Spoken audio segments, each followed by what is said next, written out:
Hey everybody, Talon here.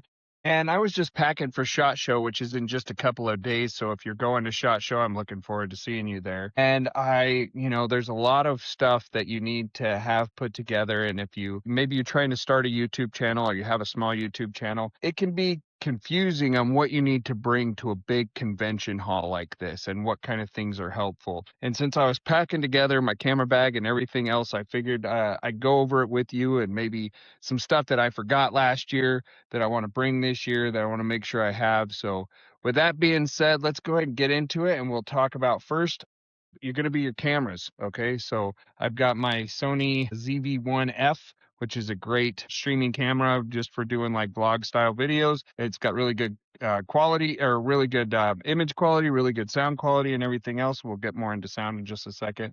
But I also bring a couple of GoPros and a 360 camera. We're going to add that this year and see if we can get some kind of unique shots. So you don't need all that. One camera is plenty. In fact, your phone is probably enough, as long as you add some of these other things that we'll talk about. Next, let's talk about the batteries, extra batteries. So extra GoPro batteries, extra 360 batteries, extra Sony batteries, and make sure that everything is fully charged. Speaking of fully charged, make sure you have some external power sources that you can charge your phones and charge all of your equipment off of. There's not a lot of places to be able to plug in, especially if you don't have a booth. Now, when it comes to microphones, you can do a shotgun style mic like this one that attaches to the top of the camera. You can do some of these like cordless DJI mics like this. These are great for if you're doing interviews, you give one to the person you're talking to and one to yourself. And then you can do lav mics like this, which are really good too, because they block out a lot of the sound that's going around there. So make sure you have a good mic setup and how you're going to use it. When it comes to storage, make sure every one of your cameras has a good SD card into it, and you have extra SD cards that you can bring with you in case those ones fill up. And I also like to bring an external hard drive. This one was a lesson learned from, especially if you're working with other people, so you can share stuff at the end. And also, if your SD cards on your cameras get full, you can download them into this one.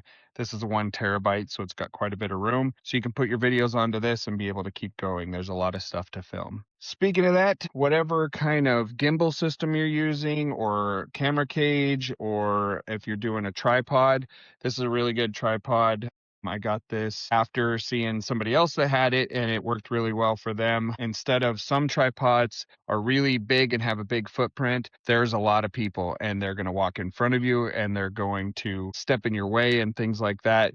Having a monopod or a really small foot factor of a tripod is really good. That one works good. And then some little like desk mount ones like this one that comes with the Sony, or this one that you can clip on the edge of the desk for the GoPros. If you plan on taking a lot of pictures, there's a lot of unique lighting situations there at SHOT Show. You might want to bring some extra lights. I have these ones as well as this one. Some of the booths are meant to look really cool, but they're also very dark. So if you're trying to get pictures of the individual firearms or things like that, that's something to consider. Also, if your particular camera needs to access the internet, it's good to have your own Wi-Fi. Even if there is Wi-Fi available, there's 50,000 people there and it's not really dependable. Even cell service is kind of spotty throughout there because there is so many people. So make sure you have your own Wi-Fi. And lastly, make sure you have plenty of all of the different cables that you need. One that's commonly forgot